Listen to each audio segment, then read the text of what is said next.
The spring sun hung high over Clearwater Valley, casting golden light across the mirror-like surface of the lake. Jack Parker sat in his weathered wooden boat, his fishing line trailing into water so clear he could see the rocky bottom 15 feet below.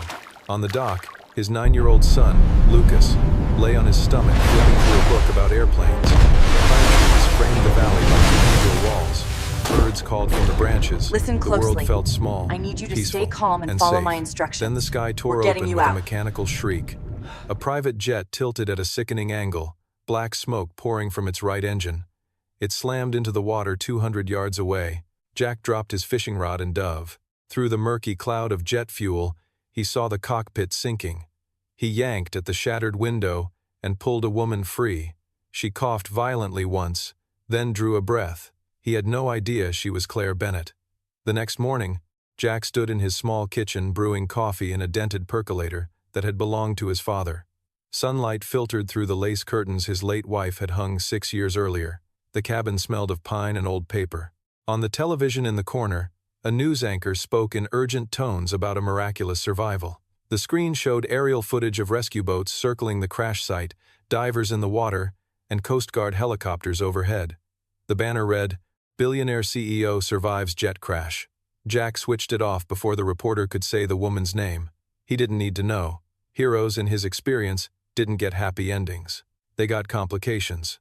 He poured his coffee and stared out the window at the lake, calm as if yesterday had never happened, as if the jet had never carved a scar across the sky. 6 years earlier, Jack had been a senior aerospace engineer at Hale Dynamics. He had worked on experimental aircraft, systems so advanced they barely had names. He loved the work. He loved the precision of it, the way metal, mathematics, and motion came together to defy gravity. But he had also seen something no one else wanted to see, a flaw, a hydraulic control system that failed under specific stress conditions. He wrote reports, sent emails, and raised concerns during meetings. His supervisor smiled and told him not to worry. The higher-ups would handle it. They never did. 3 months later, during a test flight over the Nevada desert, the system failed. The aircraft exploded in midair. The pilot survived with minor injuries after ejecting moments before the blast. But Jack's wife, Emily, who had been visiting the observation tower that day with other families, did not. The shockwave shattered the west wall of the tower. She had been standing there, holding their 3-year-old son's hand and pointing toward the sky. Jack quit the next day. There was no severance package, no apology, only a non-disclosure agreement and a polite suggestion that he move on with his life. The company offered a settlement for Emily's death, calling it a tragic accident and an unforeseeable catastrophic failure. They paid for the funeral. They sent flowers. They never admitted fault, so he left. He took Lucas, barely 3 years old at the time, and drove north until the roads turned to gravel and the gravel turned to dirt. He bought the cabin with the last of their savings. There was no internet, no reliable cell service unless you climbed the ridge, only a wood stove, a dock, and a lake that stretched for miles. He repaired engines for the locals, small motors, lawnmowers, chainsaws, and the occasional truck. He taught Lucas how to fish, how to read the weather by the color of the sky, and how to be kind even when the world wasn't. At night, after Lucas fell asleep, he read old engineering textbooks by lantern light. Not because he missed the work, but because he could never forget it. The equations, the stress calculations, the warnings he had written that no one had ever read. His neighbor, an older man named Walter Brooks who owned the town's general store, once asked why someone with Jack's skills was living like a hermit in the mountains. Jack had only smiled and said he liked the quiet. The truth was too heavy to share. The thin white scar on his wrist reminded him of the system that had failed him, of the warnings ignored, and of the price he had paid for telling the truth. Now, 6 years later, the cabin was filled with the quiet sounds of a life rebuilt. Lucas's laughter, the crackle of the wood stove, the rustle of turning pages. It wasn't the life Jack had imagined, but it was the life he had, and it was enough. He didn't know that the woman he had pulled from the lake was searching for the person responsible for nearly killing her. He didn't know that her survival had set something in motion that could no longer be stopped. The sound of engines rumbled up the dirt road just after 10 o'clock that morning. Jack was outside splitting firewood, his flannel sleeves rolled up despite the spring chill. Lucas was inside working on a model airplane at the kitchen table, surrounded by glue and balsa wood. The rumble grew louder, deeper, the kind of sound that didn't belong in a place like this. Then 3 black Cadillacs emerged from the trees, their polished hoods gleaming in the sunlight. Dust drifted through beams of light between the pines. Jack set down the axe and wiped his hands on his jeans, his pulse quickening. The lead car stopped 10 feet from the porch. The door opened, and a woman stepped out. She was tall, in her early 40s, with dark hair pulled back into a sharp ponytail. She wore a charcoal blazer and matching slacks that probably cost more than Jack's truck. A faint bruise marked her left temple, and a white bandage stood out against her pale skin along her jawline. But her eyes were steady and confident. Claire Bennett walked toward him, her heels crunching across the gravel. Behind her, 2 assistants emerged from the other vehicles, both men in dark suits carrying leather folders and tablets. One held a thick envelope, the kind used for checks with too many zeros. Claire stopped a few feet away and extended her hand. Her grip was firm and professional, the kind of handshake that closed deals and ended arguments. "You saved my life," she said. Her voice was calm and direct. "Then you disappeared before I could even thank you.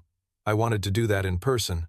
Jack slowly withdrew his hand, his expression unreadable. "No need.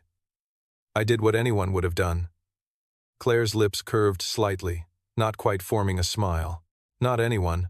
Most people would have filmed it and posted it online before calling for help." One of her assistants stepped forward and offered the envelope with both hands as if it contained something sacred. "We'd like to offer compensation for your bravery, and we'll need you to sign a non-disclosure agreement. Standard procedure for incidents involving the company." Jack didn't take it. He glanced past her toward the lake shining through the trees, then looked back at her. His voice was quiet but firm. "I don't want money, and I don't sign things anymore."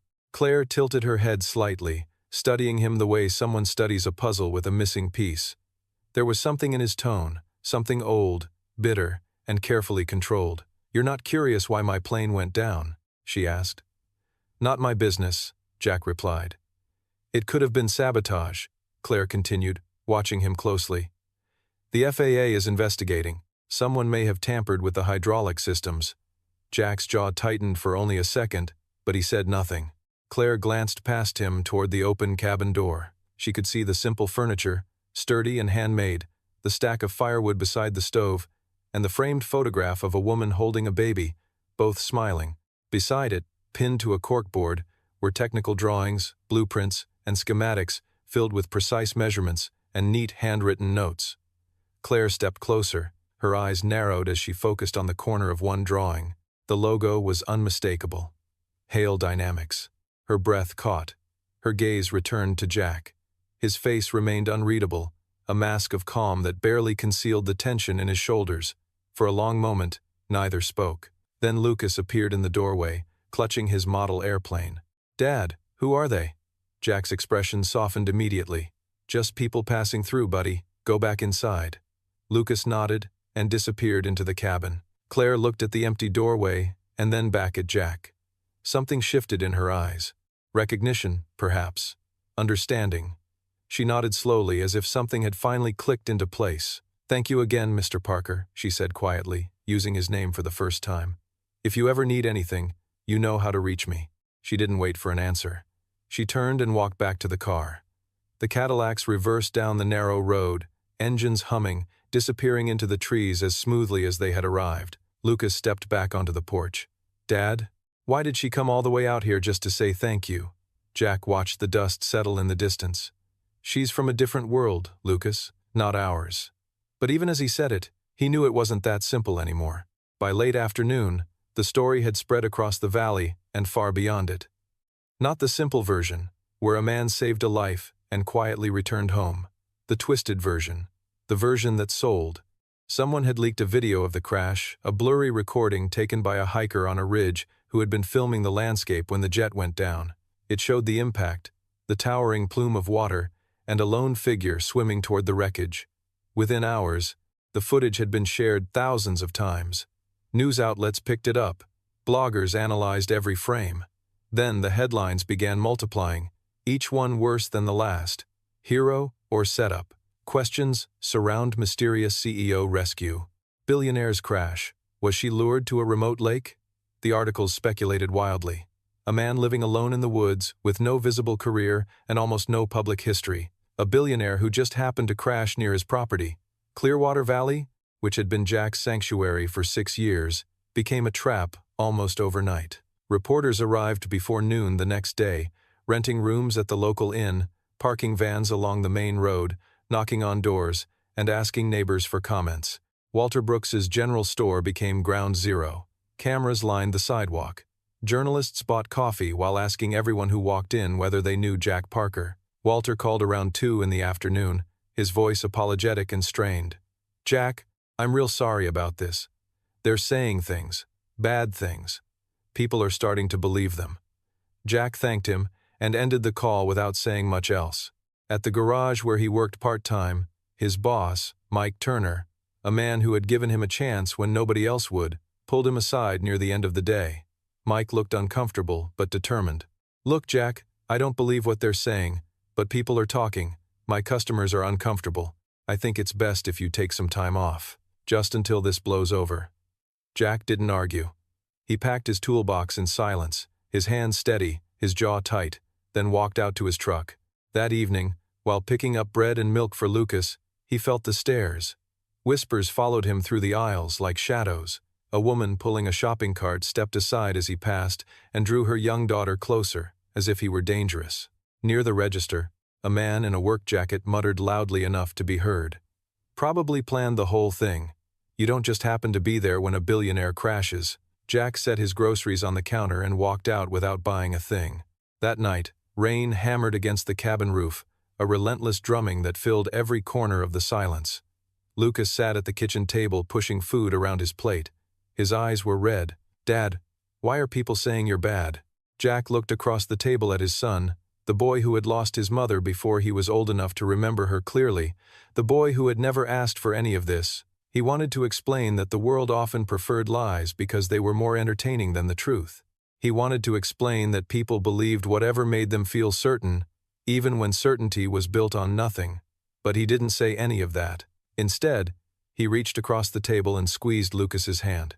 "Sometimes people get scared of things they don't understand. It'll pass." Lucas stared at his plate. "Will it?" Jack didn't answer. He couldn't promise something he didn't believe himself. He stood, cleared the dishes, and switched off the kitchen light. In the darkness, he listened to the rain, his son's breathing, and the distant hum of a world turning against him. Hundreds of miles away, in her office at Hale Dynamics, Claire Bennett sat alone staring at a screen. Radar logs from her flight filled the display. There was a gap in the signal, a deliberate cut. Someone had tried to kill her. Hale Dynamics Tower rose 40 stories above Seattle's skyline, a structure of glass and steel reflecting the gray clouds hanging over the city. Claire's office occupied the top floor. Clean lines, minimalist furniture, leather chairs, a desk made from reclaimed wood. Floor-to-ceiling windows overlooked Puget Sound, where dark water churned beneath the overcast sky. Yet tonight, the office felt less like a symbol of power and more like a cage. She sat alone as city lights shimmered faintly in the distance. Her computer hummed softly. After a moment of hesitation, she opened the employee database and typed a name into the search field. Jack Parker. The file loaded. Employment terminated following incident review. Ineligible for rehire. Claire frowned and clicked deeper. A personnel report, a technical memo, a chain of emails. She read in silence as her face gradually lost color. Jack had warned them. Not once, not twice. 7 separate communications detailing a critical flaw in the hydraulic control system. He had marked them as high priority. He had sent them to his supervisor, then the engineering director, then the vice president of operations. Each time he received the same response. "We'll look into it. It's under review." But nobody had looked into it. 3 months later came the Nevada test flight. The explosion. 1 fatality listed in the official report. Civilian observer. Name redacted for privacy. Claire opened the attached incident file. The name was there. Emily Parker, wife of Jack Parker. Survived by husband and 1 minor child. Claire's hands trembled. She leaned back in her chair, staring at the screen. The man who had saved her life had lost his wife because her company had chosen profit over safety. A knock at the office door made her jump. She quickly minimized the file. Her uncle, Richard Bennett, stepped inside without waiting for permission. He was 62 years old, silver-haired, impeccably dressed in a tailored Navy suit. He had been with the company for 3 decades, longer than Claire had been alive. He smiled, but the smile never reached his eyes. "Working late again, Claire?" She forced a smile. "Just catching up. The crash investigation is taking up a lot of time." Richard walked toward the windows with his hands in his pockets. "I heard about your visit to the valley, to see the man who pulled you out." "I wanted to thank him in person," Claire replied carefully. "It felt like the right thing to do." "Of course," Richard said smoothly. "But you should be careful. People talk. They're already making this more complicated than it needs to be." Claire's jaw tightened, though her voice remained calm. "He didn't do anything wrong. He saved my life." Richard turned from the window. "I'm sure he did. But perception matters. You know that better than anyone." He moved toward the door, then paused with his hand on the handle. "You're not digging into old personnel files, are you?" The question hung in the air, casual on the surface, sharp underneath. Claire felt her heart pound but kept her face expressionless. "Why would I do that?" Richard smiled again. "No reason. I just don't want you wasting time chasing ghosts when we have real problems to deal with." Then he left. Claire waited until his footsteps faded completely. She reopened the file, printed every document she could find, and slipped the pages into her bag. Minutes later, she stepped into the rain outside the building, her mind racing. The man who had saved her life had been destroyed by her own family, and now she had to decide what she was going to do with that truth. The call came at 9:43 that night. Jack's phone, an old flip phone he kept charged more out of habit than necessity, buzzed on the kitchen counter. He almost ignored it, but something made him answer. "Mr. Parker?" The voice was calm and professional. It was Claire Bennett. Jack's grip tightened around the phone. "How did you get this number?" "I have resources," Claire replied. "I need to see you tonight. It's important." "I don't think that's a good idea. The press is already—" "Your son," Claire interrupted. "Lucas. He has asthma, doesn't he?" Jack's blood ran cold. "What are you talking about?" At that exact moment, a loud crash came from Lucas's room, followed by a desperate choking sound. Jack dropped the phone and sprinted down the hallway. Lucas was sitting upright in bed, clutching his chest. His face was pale and covered in sweat. His mouth hung open as he fought for air, every breath a shallow, desperate wheeze. Jack grabbed the inhaler from the nightstand, shook it, and pressed it to Lucas's lips. Nothing. Empty. He tore through the bathroom cabinet looking for the backup inhaler, but it wasn't there. Lucas's breathing became shorter and more frantic. A faint blue tint crept across his lips. Panic tightened around Jack's throat. He scooped Lucas into his arms and rushed for the front door. But before he reached it, bright headlights flooded the driveway. A black Cadillac slid to a stop outside the cabin. Claire jumped out. "Get in. Now." Jack didn't hesitate. He climbed into the back seat, holding Lucas tightly against his chest. Claire slid behind the wheel and slammed the accelerator. The engine roared as the car raced down the dirt road, headlights cutting through the darkness. Lucas's breathing was becoming weaker. Jack held him closer, his voice breaking. "Stay with me, buddy. Stay with me. The drive should have taken 40 minutes. Claire made it in 25. The emergency room doors burst open as nurses rushed forward with a gurney. Jack carefully laid Lucas down, his hands trembling. A doctor in blue scrubs immediately took over, connecting Lucas to a nebulizer. Gradually, the boy's chest began rising and falling more steadily. Jack collapsed into a plastic chair in the hallway, burying his face in his hands. Claire stood a few feet away, soaked by the rain. She didn't speak. She simply stayed. An hour passed before the doctor finally emerged. "He's stable. We'll keep him overnight, but he's going to be fine." Jack exhaled, a sound that was somewhere between a sob and a laugh. He entered the room and sat beside Lucas's bed. The boy's eyes were half closed. The oxygen mask fogged with each breath. "Dad? I'm here. I'm right here." Claire appeared quietly in the doorway. Jack looked at her, his eyes red from exhaustion and fear. "Thank you. Without you, I couldn't have saved him." She stepped closer. "You're not alone in this anymore." Jack reached into his jacket pocket and pulled out a small USB drive. He held it toward her. "Everything I kept, the warnings, the emails, the proof of what happened 6 years ago, it's all here." Claire accepted it, her fingers wrapping around the cold metal. "Why are you giving this to me?" Because you're the only person who can actually do something with it. Claire nodded slowly. Then I will, I promise. The conference room was small and anonymous, hidden inside a law office on the edge of downtown Seattle. Claire sat at one end of the long table, while Jack sat at the other. Between them, an independent forensic engineer named Dr. Megan Carter connected the USB drive to her laptop. The projector hummed to life. The screen lit up. File after file opened. Emails with subject lines such as urgent, hydraulic system review, required and safety concerns no response.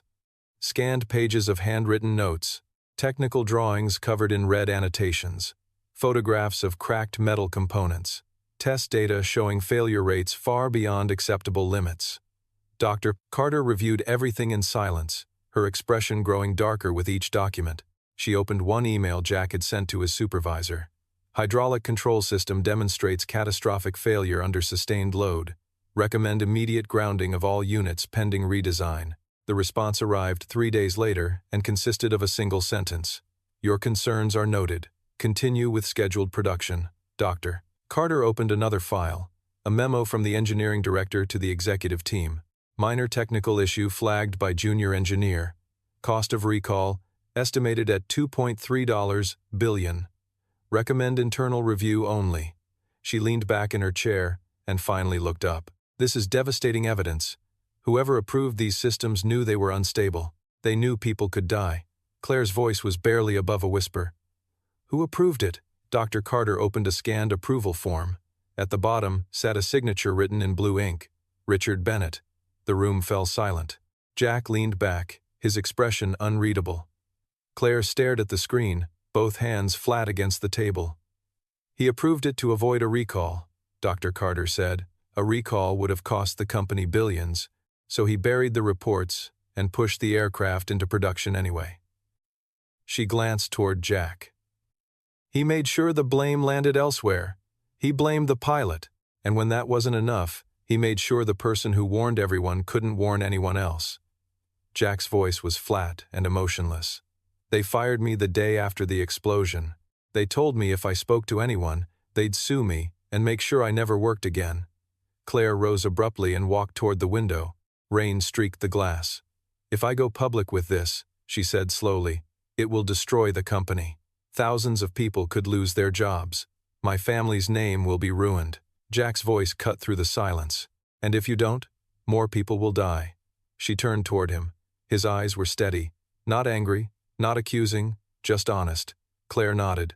Then I know what I have to do. Dr. Carter closed the laptop. I'll prepare a complete technical report. It will stand up in court. In front of the FAA? Claire asked. Anywhere you need it? Dr. Carter replied. Claire thanked her and left the office. Jack followed her into the parking garage. You don't have to do this, he said quietly. You could bury everything. Protect yourself. Claire looked at him. I could, but then I'd be exactly like him. She paused before continuing. The truth always rises, just like that plane in the lake. It doesn't stay hidden forever. For the first time in a long while, Jack almost smiled. No, it doesn't. Claire climbed into her car. Before pulling away, she rolled down the window. I'll need you to testify when this becomes public. I will, Jack replied. Claire nodded once and drove into the rain. The emergency board meeting was scheduled for 8 o'clock on a Thursday morning. The conference room on the 40th floor was already packed when Claire arrived. Executives in tailored suits sat around the long table, with tablets open and coffee steaming beside them. Lawyers lined the walls holding briefcases. Richard Bennett sat at the head of the table, calm and composed, his fingers steepled. Morning sunlight streamed through the windows. Claire entered last, carrying a slim leather folder and a tablet. She did not sit down. Every eye in the room turned toward her. Richard smiled. Claire, good. Let's keep this brief. We need to address the media situation and finalize our response strategy. I agree, Claire said. She walked to the front of the room and connected her tablet to the large screen mounted on the wall. The display flickered to life. An email appeared. The date was unmistakable. 6 years and 4 months earlier. The subject line read, Hydraulic failure risk immediate action required. The sender was Jack Parker. As the words appeared, the atmosphere in the room changed instantly. Murmurs spread around the table. Richard's smile disappeared. Claire moved to the next slide. A photograph of a cracked hydraulic component filled the screen. Then another email appeared. This one from Richard himself. Bury this. We are not recalling 50 aircraft over a minor flaw. Production continues as scheduled. Claire let the words linger in the silence. One board member stood abruptly. This is... He stopped, unable to finish the sentence. If these documents are authentic, they are, Claire replied. She advanced to the next slide. A scanned approval form appeared. Richard's signature sat clearly at the bottom. Then came the incident report from the Nevada test flight. 1 civilian fatality. Emily Parker. Another board member stood, his face pale. He quietly closed his folder and walked out. Within moments, another followed. Then another. Less than 2 minutes later, nearly half the room was gone. Richard slammed his hand against the table. You're going to destroy this company. Everything we built. Everything your father worked for. Claire turned to face him. No, Uncle Richard. You already destroyed it when you chose money over people's lives. She placed the leather folder directly in front of him. I'm stepping down as CEO effective immediately. I've already contacted the FAA. They'll be opening a full investigation, and you'll be hearing from them very soon. Richard's face turned red with anger. You think you're some kind of hero? You think this makes you better than me? No, Claire said quietly. I'm finally choosing the right side. Then she turned and walked toward the door. Behind her, the room erupted into chaos. Outside the building, reporters crowded the plaza. Cameras flashed. Microphones were thrust toward her from every direction. Miss Bennett, is it true you're accusing your own uncle of sabotage? Claire stopped at the top of the stairs. I'm not accusing anyone of anything. The evidence speaks for itself, and I will cooperate fully with every investigation into Hale Dynamics safety practices, both past and present. A reporter pushed forward. What about Richard Bennett? That's for the authorities to determine. I've provided them with everything they need. Without another word, she walked to her car. Once inside, her hands began to shake, but she started the engine and drove away. Back at the cabin, Jack sat on the porch with his laptop open. A headline scrolled across the screen. CEO exposes family cover-up in deadly aircraft scandal. He closed the laptop and looked out across the lake. The clouds were beginning to clear. For the first time in years, he felt as though he could breathe. 2 days later, Claire returned to Clearwater Valley. This time she came alone. No assistants, no Cadillacs, just a rented sedan and a bag full of groceries. She parked beside Jack's truck and knocked on the cabin door. Lucas answered. His face lit up immediately. You came back. Claire smiled. I promised, didn't I? Jack appeared behind him, clearly surprised. I didn't think you would. I'm not here as a CEO, Claire said. I'm here as someone who owes you more than I can ever repay. She lifted the grocery bag slightly. I brought dinner, if that's okay. Jack stepped aside. Come in. They ate together at the small kitchen table. Spaghetti with marinara sauce, garlic bread, and salad. Simple food. Lucas spent most of the evening talking about model airplanes and proudly showing Claire his latest project. She listened carefully, asking questions and showing genuine interest. After Lucas went to bed, Jack and Claire sat on the porch with mugs of coffee warming their hands. Above them, the stars filled the sky. I lost my faith in people a long time ago, Jack said. After Emily died. After they fired me. I stopped believing that doing the right thing mattered. Claire looked at him. And now? Now I think maybe it does.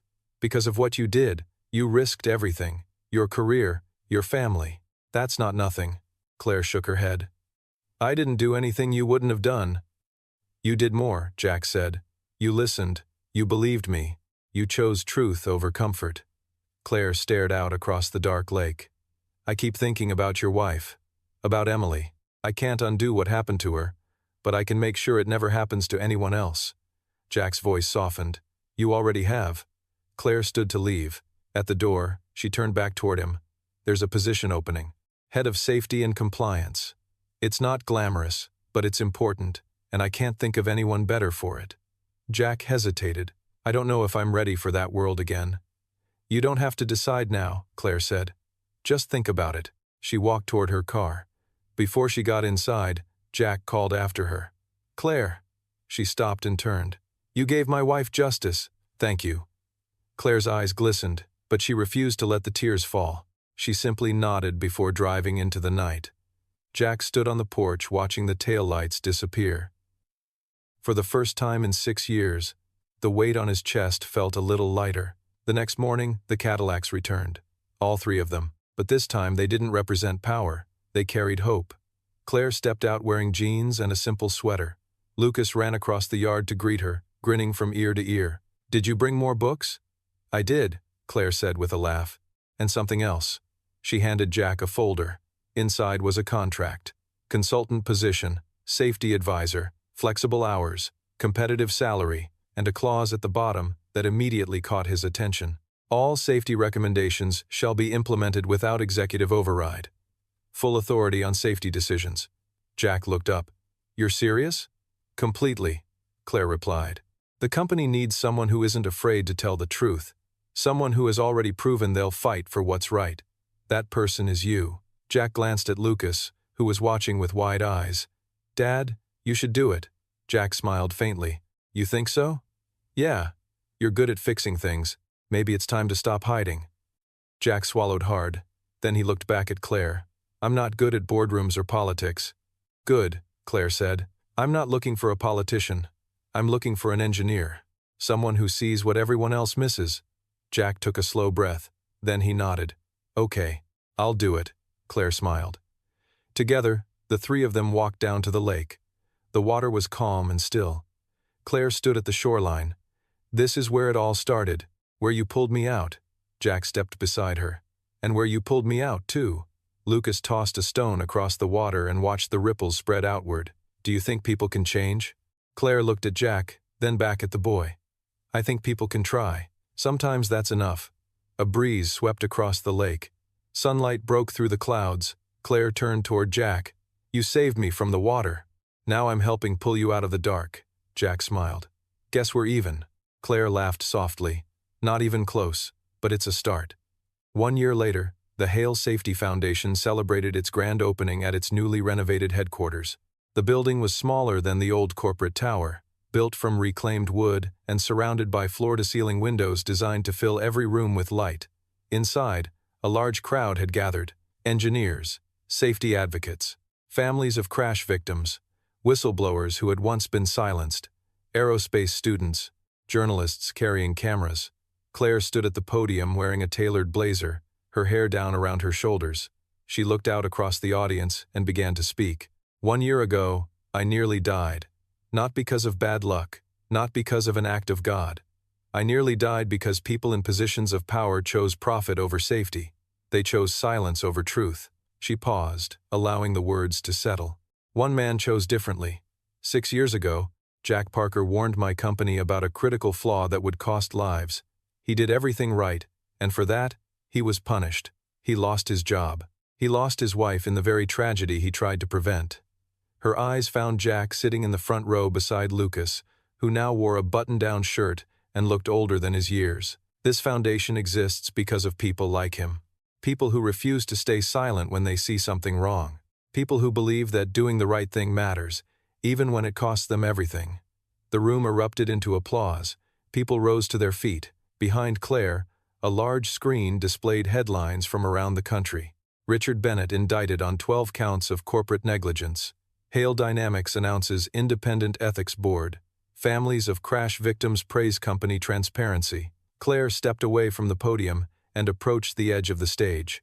Jack met her there. "You did it," he said. "We did it," she corrected. The reception continued for another 2 hours. Jack spoke with engineers who had spent years being ignored or threatened into silence. Many thanked him personally. Several admitted he had given them the courage to speak up themselves. Later that afternoon, they returned to Clearwater Valley. Jack launched his old wooden boat into the lake. Lucas carried a model airplane he had spent months building. It was sleek and silver with perfectly balanced wings. Carefully, he set it on the water's surface. For a moment it floated.